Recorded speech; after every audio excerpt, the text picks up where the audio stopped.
Olá, boa noite, tudo bem? Espero que todos estejam bem. Eu vou falar um pouquinho sobre a análise SWOT da minha empresa Follow Me To, tá? Vou compartilhar a tela aqui com vocês para mostrar um pouquinho. A Follow Me To é a minha agência de marketing digital, tá? Para quem não conhece, para vocês conhecerem também, tá? É uma agência full service, ou seja, nós oferecemos todos os tipos de serviço para o Brasil e aqui na Europa também, tá? Então, esse aqui é o nosso site, depois vocês podem entrar para conhecer melhor, tá? E a análise SWOT, ela é feita numa etapa muito importante, que é a primeira etapa do planejamento. Esse aqui é o ciclo PDCA, muito utilizado na administração de empresas, e a análise SWOT é feita logo nessa primeira etapa aqui, na fase do planejamento. É importante a gente fazer essa análise SWOT antes de desenvolver as outras estratégias, porque dependendo do que a gente for fazer aqui, as estratégias seguintes vão influenciar. Então, a gente tem que iniciar sempre por essa etapa. Alguns empreendedores, alguns empresários pulam essa etapa, mas eu não recomendo, eu acho que é interessante a gente sempre começar pelo planejamento, e a análise SWOT é um bom método, né? Um bom meio da gente desenvolver isso, tá? Então, vindo para essa parte aqui da própria análise, né? Lembrando que essa análise SWOT, ela foi feita ano passado, em dezembro de 2021, e essa análise SWOT não é uma análise SWOT que ela é fixa, por exemplo, né? Anualmente, eu, junto com meu sócio, nós alteramos, porque os aspectos tanto internos quanto os aspectos externos podem ter alterações. Então, é interessante que essa análise SWOT esteja sempre sendo revisada, tá? Então, essa análise SWOT, ela tem um pouquinho mais de 5 meses. E no final do ano nós iremos revisar para ver se vai ter alguma alteração ou não. Então, o que eu estou apresentando aqui é baseado no ano de 2022, tá? Então, a análise SWOT, essa primeira parte, são os aspectos internos e os aspectos externos. Então, temos as forças, as fraquezas, oportunidades e ameaças. Então, da minha empresa, as nossas forças são processo consultivo, assistencialismo, processos internos, gestão de projetos, gestão de pessoas e integração entre marketing e vendas.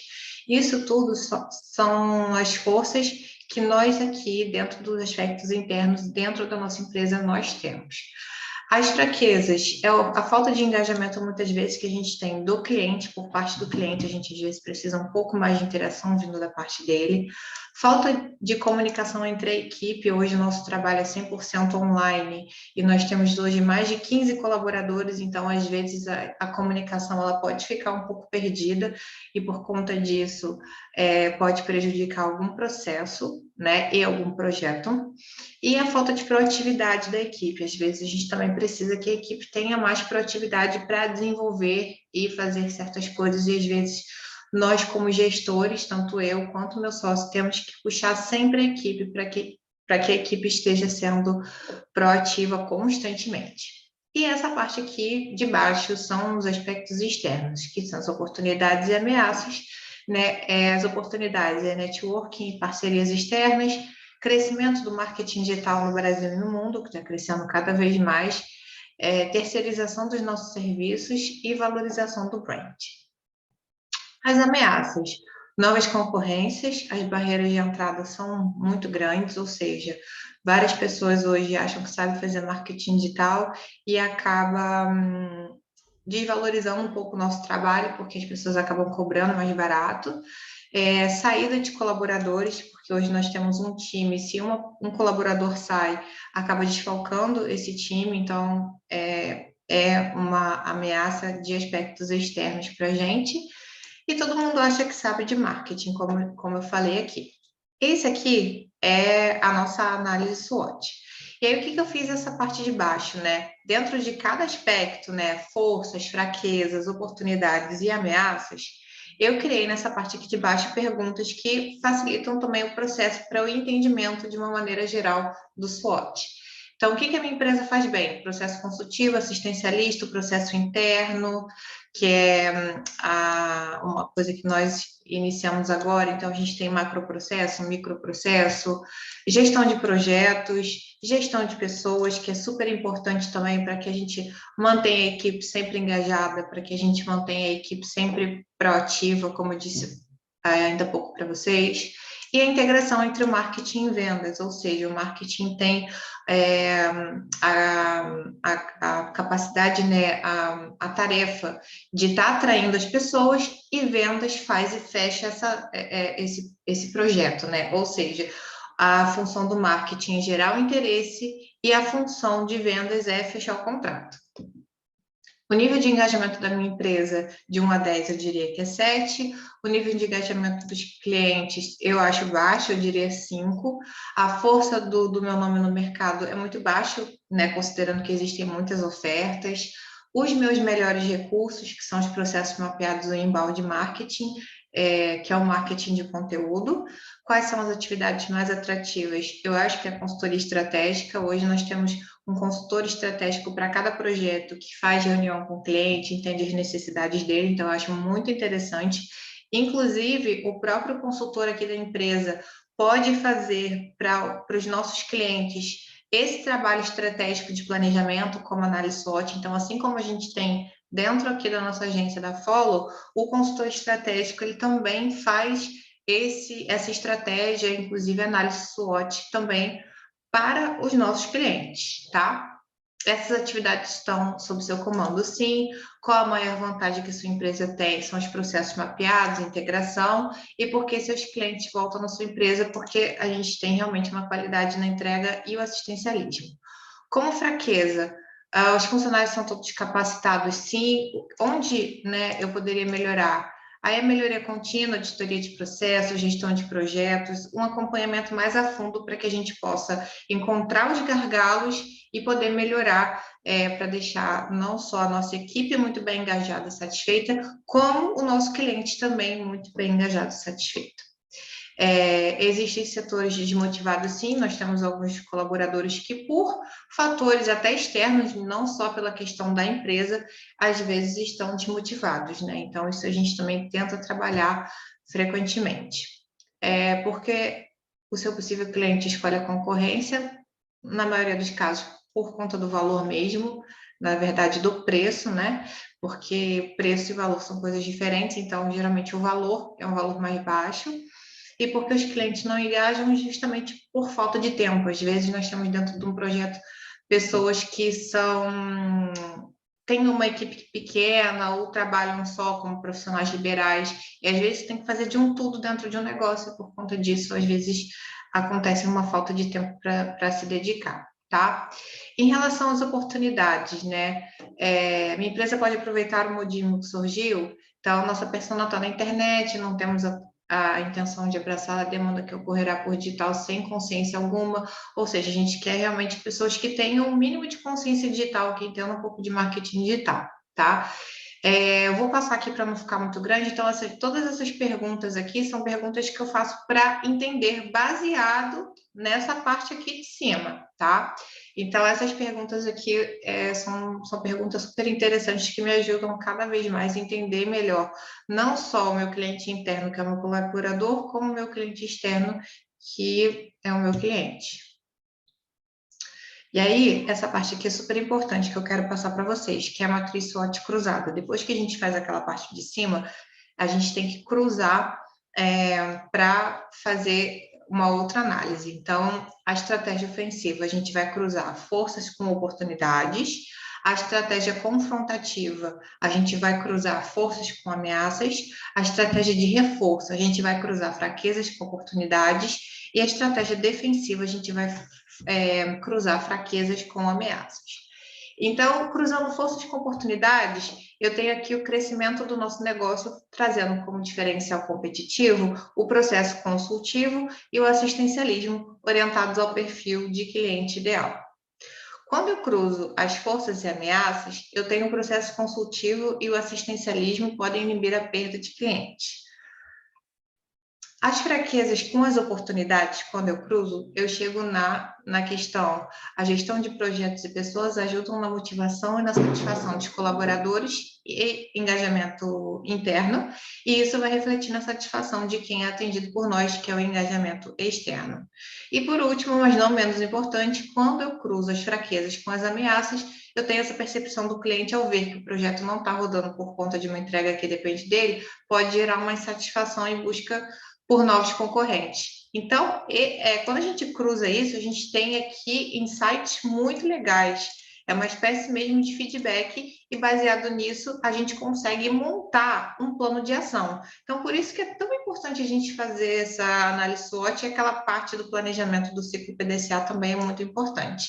Não é um trabalho fácil, é um trabalho realmente rebuscado, se leva um tempo para fazer. Você não só tem que entender muito bem como faz a análise SWOT, mas você também tem que entender muito bem do negócio, tá? Existem maneiras de fazer mais simplificadas, mas essa aqui é a maneira mais completa, tá? Então, baseado nisso tudo que eu preparei aqui, desde a primeira parte, né, da análise SWOT, até essa parte aqui, que são as perguntas, tá?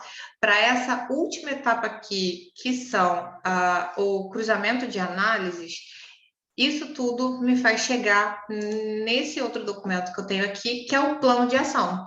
Ou seja, de nada vai adiantar eu preparar toda essa análise se eu não vou colocar isso em ação de alguma forma para que eu possa melhorar os processos, os projetos, o cliente interno e externo, como eu disse para vocês, tá? Então, baseado no plano de ação. Para melhorar cada vez mais o processo consultivo, o que eu posso fazer? Eu posso oferecer treinamentos, eu posso dar feedbacks constantes e eu posso fazer reunião de avaliações e melhorias com o consultor. Para melhorar cada vez mais o processo consultivo, por que eu tenho que fazer isso? Para que o processo se torne cada vez melhor e assim esse serviço se destaque por ser o nosso diferencial competitivo. Onde eu devo fazer? Processo online feito com os consultores de cada projeto, que é uma espécie de treinamento online. Quando eu vou fazer? Acredito que a cada 3 meses ou a cada 6 meses. Não é uma coisa que eu tenho que fazer semanalmente ou mensalmente, mas eu tenho que fazer isso trimestralmente ou a cada 6 meses, porque é interessante que a pessoa também, o consultor, tenha um tempo para absorver e também melhorar, e a gente está fazendo essa auditoria para ver o que ele está melhorando ou não. Então, a gente tem que espaçar um pouquinho isso, tá? Por quem será feito? Luana e André, eu e meu sócio, né? Eu vou dar a parte mais de avaliação e o feedback, e o André a parte do treinamento. Como será feito? Um documento com perguntas e espaço aberto para feedback e treinamento em vídeo escrito para o estudo do consultor. Quanto vai custar? Reuniões e avaliações de feedback não vai custar nada, apenas o nosso tempo, né? Tudo bem que o nosso tempo ele tem um valor, mas financeiramente eu não coloquei que vai custar nada. E o treinamento também não vai custar nada, justamente porque somos eu e o meu sócio que vamos desenvolver e vamos fazer todas essas estratégias rodarem, tá? Acompanhamento dos projetos e gestão de equipe, o que fazer? Ter um profissional dedicado ao acompanhamento de cada projeto, análise do trabalho, principalmente focado em cumprimento de prazos e qualidade. O que fazer? Para que não tenhamos mais problemas com o processo e cumprimento de prazo, que é um dos nossos gargalos. Onde fazer? Asana, WhatsApp, e-mail, Google Meet. Esses são recursos que nós utilizamos para que nós tenhamos interação entre equipes, já que trabalhamos todos online, né? Temos pessoas trabalhando aqui em Portugal, temos pessoas trabalhando no Brasil, então a gente precisa realmente estar com isso tudo muito bem organizado e a nossa comunicação precisa estar muito bem alinhada, tá? Esse trabalho vai ser recorrente e ininterrupto, porque não pode parar nunca, porque nunca pode parar de funcionar, porque quando para de funcionar a gente corre o risco de perder o cliente, e esse trabalho vai ser feito por mim. Ele vai ser feito o acompanhamento no Asana, que é o nosso gestor de projetos, e a gente vai ter ali os prazos e também vai ter indicador de desempenho. O valor correspondente à minha transcrição operacional para o estratégico, né? E aí essa questão, vou fazer o levantamento, e é um levantamento que eu já fiz, Não coloquei aqui o valor, porque aqui é um plano de ação, tá? Em relação a estreitar as parcerias externas e expansão do trabalho no exterior, né? O que eu vou fazer? Manter contato recorrente com o nosso principal parceiro, participar de eventos aqui na Europa, trabalhar o LinkedIn para atrair mais pessoas. O LinkedIn é uma ferramenta super poderosa. Por que fazer? Para que a gente possa realmente estreitar a parceria e fazer o nosso negócio crescer, aonde fazer de maneira online e presencial através de eventos e network, tá? Também é um trabalho recorrente e ininterrupto, a gente tem que estar fazendo sempre. E, nesse caso, quem vai estar na linha de frente é o meu sócio, o André Vilas Boas, porque é ele que trabalha mais nessa parte comercial, de networking, palestras e tudo mais, tá? Quanto vai custar? Não precifiquei aqui porque depende do valor de cada evento. Então, a gente não tem ali a lista de todos os eventos que vão acontecer desse ano, mas provavelmente a gente faz esse custo, né, o financeiro, que faz esse custo mensalmente ou trimestralmente de quanto que vai sair cada evento, participação em eventos e tudo mais, não só presencialmente como online também. E por último, mas também não menos importante, mudar a estratégia do retorno cliente. O projeto não anda sem a participação dele, tá? Aqui a gente deixou em aberto porque é uma estratégia que a gente já está mudando hoje. Então, assim, isso vai acontecer também em muitos casos, né? Nós desenvolvemos aqui a análise SWOT, só que de dezembro para cá a gente já identificou a necessidade de alterar isso. Então, isso foi conversado, inclusive, na reunião de ontem. Toda quinta-feira nós temos uma reunião semanal, e baseado nessa nossa conversa, a gente vai alterar essa parte aqui. Não há problema nenhum a gente de alterarmos o plano de ação. É até bom que a gente altere, justamente porque a gente tem que se adaptar ao meio e o mercado ele muda constantemente. E justamente por o mercado estar mudando constantemente que a gente tem que se adaptar a ele, né? Então é por isso que em relação a essa estratégia aqui, nós estamos fazendo a alteração e aí na semana que vem esse plano de ação em relação a esse item 4 já vai ficar pronto. Então, é isso, né? Sei que são muitos detalhes, mas esses detalhes são super importantes para que vocês consigam dar sequência naquele primeiro step do ciclo PDCA, que é a parte do planejamento. Isso aqui contribui e muito para o sucesso de um negócio. Então, essa é aqui a análise SWOT, o plano de ação da Follow Me To. Eu espero que vocês tenham gostado bastante e desejo uma boa noite para todos.